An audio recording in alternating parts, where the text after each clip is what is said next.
to get going. All right. Okay. All right. Great. Good morning, Trevor. Okay, great to start. This is obviously a very difficult task. To squeeze 15 minutes of everything about the Seder will be extremely difficult. But I I want to do the following. Sometimes what we do is we just sort of go through each of the Seder each year like we've gone through it beforehand, and we sort of don't apply it to the times that we're living in. So I want to share you the context of what I'm about to share.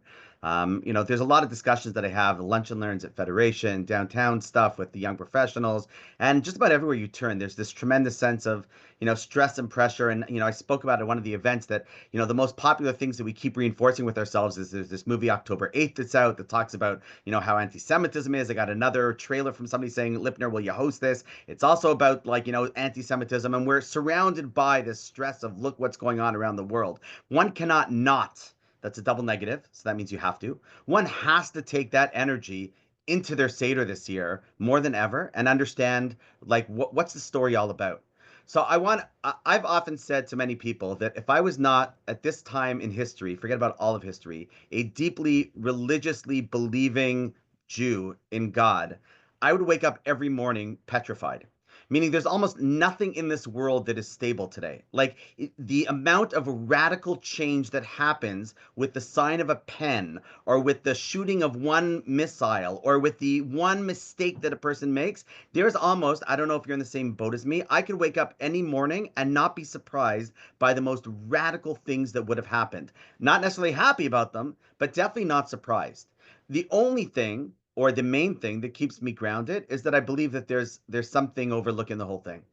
And I think if one looks at Pesach Seder through this lens, and I'm not going to do anything that's not literal in the text, meaning sometimes we get so into thumb twisting and trying to say, oh, well, what exactly is it trying to say that we don't see what it's saying? Sometimes we're trying to look past the forest. We miss the trees that are right in front of us. So I'd like to suggest the following. I'm going to base it on a beautiful Hasidic teaching. The Gemara says in Chagiga the following. It says, Eina doma shona pirko me'ot pamim. You cannot compare a person who learned something 100 times, lishona pirko mea, to somebody who learned something 100 ve'echad pamim, and one time. And the literal explanation of that, which is true also, is that every time you do something again, and this also relates to Pesach, right? If I said I've been through this 100 times, you know what? But if you do it 101 times, you're going to know it even deeper and better, right? Everything that we reinforce. And therefore, it doesn't matter whether you have a 5-year-old that we think the Seder is for the 5-year-olds, or you have a 115-year-old, the Seder is for both of them. And you'll see paragraphs in there that says, even if you're old, even if you're wise, everybody, the more you review the story, the more it strengthens it inside of you. But there's a beautiful Hasidic interpretation that says, no, no, no, no, no. You got to put the comma in a different place. You cannot compare it to somebody who learns it 100 times. Lashone pirko mea, to somebody who learns it ve'echad, and one. What's echad? We're going to sing about it in the song at the end of the Seder, right? Uncle Moishi turned it into an English song. Who knows one? Right? One is Hashem, one is Hashem. So the Hasidim say, no, what does this mean? You cannot compare somebody who learned something 100 times without the echad, with no connection to God, to somebody who learns it with 100 times ve'echad and puts God into it, puts the one into it.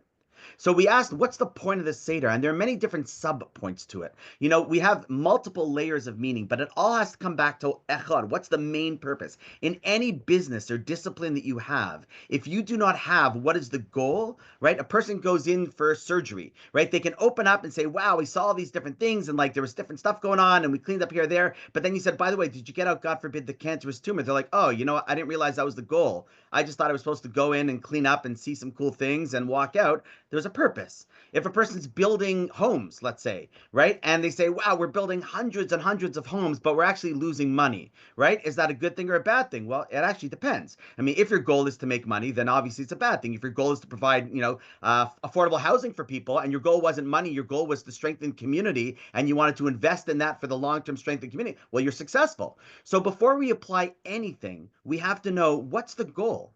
And we said last week that this goal of, or the framework of Pesach starts with questions. If a person cannot answer that question, and I would even challenge all of you to say, as you sit at the beginning of your Seder, what is the goal of why we're doing here? And do not accept tradition. That is the least favorite word in the dictionary. right? Tradition just means it's really important because my parents always did it. No, your parents always did it because it was really important. It doesn't get passed on because it's just been passed on. Because then, as we should, if we find out, wait, this whole thing is false, it's a lie, right? And we're telling things that are bubamaisas and not true, then why am I spending this time doing it? So it becomes an important tradition because it's important. So what are we trying to do? We're trying to, I believe, and this is something Jews have a big discomfort with. Christians, Muslims, super comfortable with it. Jews, you mention the word God, they're well, whatever, you don't have to believe the stories. Maybe it did, maybe it didn't. So what are you passing down? I don't know. My parents did it, right? One doesn't have to be a rabbi or look at any sort of interpretation. Just the simple pshat, the simple explanation of the Seder as we go through it. You'll see it black on white with such important messages. And I want to highlight a few. So if you start, I'm hoping my computer doesn't die. It's supposed to be plugged in. Hold on, I apologize. Okay, let's hope this works. So if you look at the Seder, it starts off with Avadim Hayinu. We were slaves to Paro in Egypt. That was who we were. So somebody might at that point say, oh, wait, this is all about freedom, right? We were slaves and now we're free. So let's talk about the freedom of the Jewish people, right? But that's only half the sentence. It says we were slaves, i.e., serving somebody else, serving Paro, right? V'yotzienu Hashem Elokeinu, and God took us out of there. So the second part of that is a critical part of the sentence. You could just say, we were slaves and now we're free. That's not what the verse says. The verse says, we were slaves and now, right, we have been taken out by God. Well, who is this God? What is this God? But we know that he's just come on center stage, so much so that our commentaries point out that Moshe is not mentioned anywhere, because usually like Moses with the staff and Moses with the miracles, and I was just at Shiva and the little 3-year-old came in afterwards, and what did you learn? He's like, what Paro said, no, no, no, I will not let them go, right? And then Moses said, we are going. Moses is not mentioned in the Haggadah because this isn't the Jewish leader story. It's not, look at the might of the Jewish people and what we can do. In case we thought it's all us, right? We put it aside. It doesn't mean we're irrelevant. We'll get there. But this is a reinforcing the fact. Oh, where else do we see that? And then we say a really interesting line. The ilu lo hotzi, and if God didn't take us out, this is all the first paragraph. When the kid said, what are we doing here? The answer to those questions is, we were slaves, God took us out. And you know what? If God didn't take us out, we would still be there. So there's lots of discussion. You should always ask the question, really? You think we'd still be there 3,000 years in Egypt? No one else would come? So on one hand, one could say it is interesting throughout history, when you look at any time we were enslaved by people, once we left, they kind of just like disappeared. Like Germany's not the Germany that it was after it, had us, right? Rome was not the Rome that it was. My wife and I had the privilege of traveling to Israel this summer. We stopped off at Rome to take a picture with an Israeli flag under the Arch of Titus, being like, that's great. You thought you got rid of us, but guess what? We're around and you're just, a remnant of what used to exist, but you don't exist as the Roman Empire anymore. And the truth is, the downfall of all of these nations were once we left. Right? It's not that we left because eventually they fell apart. It's that God came in and said, okay, Dayenu, enough, you're out of here. And then they fall. So it could be that if God didn't let us out, just like if we would sit there and say, what are the chances that we would have in Israel after the Holocaust? You know what? We have to be makir that there's somebody running the show. But there's a deeper level to that, because it says if we didn't get out, because Mitzrayim doesn't just mean our physical Mitzrayim. Every time we celebrate something, there's the national level, which is true, and then there's our personal level, which is true. It means as a nation, we were idol worshippers. But what it also means is as individuals, you know what? Even to this day, we sometimes worship things that are not who we are. Right? But you know what? God took us out. How did he take us out? So then there's a really interesting line that comes afterwards. Right after we say, Baruch HaMakam Shanasan Torah L'Amo Yisrael. Thank God he gave us the Torah. What are we talking about Torah here? I thought we were talking about getting out of Egypt and freedom. So why are we saying, wow, thanks for the Torah? So there's a principle that Ein Bein Chorin Elamisha Osik B'Torah. Freedom means I have a principle that's a value system that's higher than my own drives and my own desire. See, Judaism is not the freedom from servitude.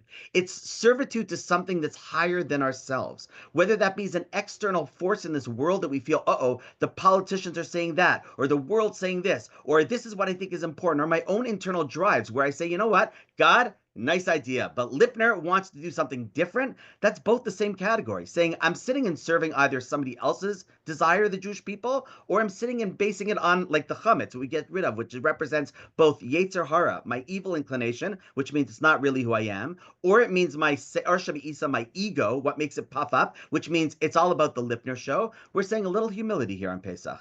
It's not the Lipner show, right? You're here for a short time. Please God, we should all be here for 120 years, but not 121. We're just on the stage for a short little while playing the game of the Jewish people that our parents and ancestors played. I heard a beautiful thing a couple of days ago that apparently in Notre Dame, Charlie and Rafi were saying this, in Notre Dame, when you get on the team, they hand you your shirt and there's no names. You don't get your name on the jersey in Notre Dame. I didn't Google this to check it's true. If someone wants to multitask, you're more than welcome to. No names on it. You get a neatly folded shirt handed over to you, and on that shirt, they give you a card. What's the card? The card is the list of every single person who wore that shirt before you. So you're not wearing the shirt because it's the Rafi Lipner shirt. You're wearing the shirt because it's the Notre Dame shirt, and these are the people who wore it before you, and you have the privilege for a short time to step onto the court of humanity and history and wear the shirt of the Jewish people. It's not about you, and therefore, if we serve ourselves, it's limited. If we serve the mission and the cause, it's not about my name. I take my importance by stepping onto the court and being given the privilege to wear the same jersey of Jewish connectivity and continuity that my parents and grandparents had to serve something higher than us. Not the ball and the court, but ultimately the meaning of existence. So we get this Torah, and then we say the next sentence that we start is Mitchila ovdei avodah zara. In the beginning, we were serving idols. Va'achshav kirvanu lifnei hamakam. Now we're in front of Hashem. Now we have this connection, and therefore it continues. This is all pashat pshat, simple understanding of the Haggadah. People often just, they bookend it. They say, "Great, we got the 4 questions. Let's run through the text. Do we really need the text?" I was just doing a lunch and learn at some wonderful lady's house yesterday, and she said that she's hosting it this year because the other side of the family, they don't bring the Haggadah. I'm like, what do you mean? They said, like, that's just not a part of the Seder for them, right? And I said, I'll challenge you. I said, it's great that you have the Haggadah, but how many people sit even at the table and say, listen, how do we get to Dayenu? Because that's a great song, you get to the meal. The whole point of the Haggadah happens before the meal. What's the process that's happening? We were slaves. We had different focus. Our values were off. Hashem saved us, point blank. His name is everywhere. Usually he's hidden. The word for nature, teva, comes from tavua, from hidden, or olam, right? The world comes from the word ne'elam, where God is hidden. Usually God says, you know what? I like to be in the back scene. Throughout all of history, even the past 2 years we've been living over here, watching the miracles in Israel, you couldn't point to God and say, wow, but you couldn't not point to God. He was hidden when those 300 missiles were coming, but boy, was he able to be seen. But you can say, you know what? We just got really lucky, and the Iron Dome was great, and all 7 countries worked together to knock every single one out. At the time, even the possibility, according to military, was like 99.9% chance that somebody was going to die. Okay, we got really lucky. By Egypt, God says, I want you to remember before you go into history, there's no such thing as luck. If you're on my team and we're connected and we're partners in this, I will always be there for you. And that's why it says after that, Baruch she'amar haftachos al Yisrael. We say, God, thank you for following your promise. What was that promise? Because God told Avram, listen, you guys are going to be enslaved for hundreds of years. I'm going to get you out. When you call out to me and you say, hey, listen, I'm relying on you to get out, I'll have leaders. Moses will have to step up. Aaron will have to step up. Miriam will have to step up. But I'm going to take you out. I remember I made a promise to you. And after we say that, we sing the song which used to be famous in Vehi She'amda, Vehi She'amda, and then now there's another song, Vehi She'amda, which is more famous because of Shweki, right? What is that sentence that comes afterwards? It says, by the way, he remembered the promise back then, got them out of Egypt.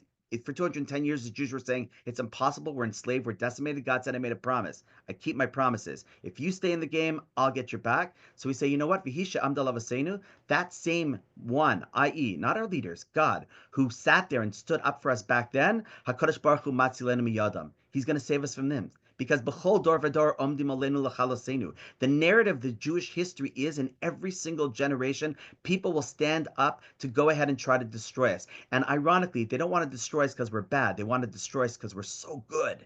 Right? And the better we are and realize it's not just our Jewish goodness, but it's our Jewish goodness godly inspired. By the book that we took when we got out on our way to live that type of life, we realize that's who we are.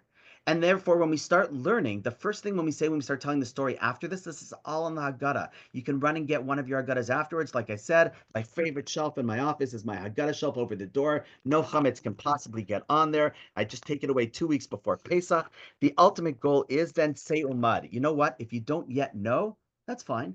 Time to learn. Say umad. The Lubavitcher Rebbe says say umad means say means to go out. Go out of what? Go out of your comfort zone, right? Go out of the comfort zone of, yeah, it's not who I am, or I don't really know what I think. Ask the tough questions. It's better to leave the Seder having unanswered questions than no questions at all, because if you have unanswered questions, you continue to study and to learn. What makes people great scientists is not that they're smart, it's that they're curious. It's when they see something that doesn't make sense, they sit there and say, wow, I got to figure that out. Jews have to realize that the power of a question is the possibility to open up something that we don't yet know or feel comfortable with. But if we say Olmad, if we go out and we learn, we get out of our comfort zone, we look at the text and not try to say, you know what, the text isn't that important. The word Haggadah comes from the words, V'gadato lebincha bayomahu lemor. When we got out of Egypt, God said, wow, did you just see what happened? Yeah, it was pretty awesome. I want you to tell this story, not because it's a nice story, because it happened, right? And I want you to believe it. Why should you believe it? Well, you were there, right? And your kids are going to be skeptical, but you tell them, you know what? I was there. So it's nice that you don't believe it, but trust me, you're looking at this Nourishkeit. This is real. I was there. And you know what? You pass it on to the next generation, and they know it because they believe and trust their parents wouldn't send them afar. And 3,000 years we've been passing this on, not teacher to rabbi via Zoom. We've been turning off technology, sitting around the table. We're going to have 2, 3, some people 4 generations around their table saying, I'm going to tell you the story, not of a nice story that I think is really cute, but this is what happened, right? We were slaves. We're enslaved sometimes in this existence ourselves. And you know what? When we team up with God, we put on that jersey, right? We will survive, win, and get through this. But not just because Jews are great. Yes, we are. We're great because of the values that we have and the blessing we have to be chosen to be on this team. But we have to start with the fact that anybody can learn the Seder 100 times. But if you learn it 100 ve'echad, with the one in it, with God in it, right? We sit there and become invincible. That was back then? No, Vihisha Amda. Just like back then, we see it in every single generation. We saw it from 1945 to 1948. We saw it 2 years ago with all the missiles. We see throughout history of everything that somehow we continue to survive. Miracles happen. And the best thing is that we know that it says once the next set of miracles come, the next Geula, it says Pesach's going to be like nothing. So if we think the Pesach story is awesome, we're about to create the next story, which is going to be like Pesach was nothing compared to the Geula, the redemption that we're going to see. How do I know we're going to see it? Because it's happened in the past. God doesn't forget his promise, and we're all going to enter the promised land like the Jewish people on their journey. Chevra, there is so much to talk about on Pesach. You should never say, oh, what else do we say? We understand how rabbis can say they went through the whole night and all of a sudden they're like, what? It's the morning already? We got to go daven, right? We might not be at that stage, but push ourselves to say ulmad, learn a little bit more, go a little bit out of your comfort zone. And the most uncomfortable thing for Jews, like I said, not for Christians, not for Muslims, is to bring God into the conversation. There's nothing embarrassing about a Jew talking about their belief in God. In fact, it's axiomatic to our existence. The first commandment is, by the way, not, hey, believe in God, just Anochi Hashem. By the way, I'm God. You saw it. Pass it down, embrace it, and just like he's there for us, we're there for him, and together we close the finish line. Chevra, I went a little bit over. There's so much to talk about. If anyone has any questions about Pesach, feel free to send me an email. If anybody needs help getting rid of their chametz, which is representative of that Yetzer Hara, which is representative of that ego, that we say, let's get rid of all of it, have a fresh start for a fresh year, please feel free to reach out. And if I don't speak to you before Pesach, wishing you a Chag, Kosher V'Sameach. Let's do our job. I know people around this Zoom has 1 generation, 2 generations. I think there's some people on here who will have 3 generations at their table. You got a big responsibility on your hands. And we'll end with this last teaching. The Haggadah is called V'gadato lebincha bayomahu lemor. It's on the verse that says, tell to your children on this day lemor, saying. So the sources say, why does it say saying at the end? It says you have to say it so well that when you're no longer at the table, they're still going to be saying it. So we're all limited by 120 years, but eventually there's going to be a table without us at it. And we have to be so sure that we're doing our job well enough that when we're not at that table, Lamor, they'll still be telling the story that we've been passing on for thousands of years. Chevra, awesome to see you. Sorry if I spoke fast. You can listen on 0.75 speed, thanks to modern day technology, and wishing everyone Chag Kosher V'Sameach. Chag Sameach, Kosher Pesach.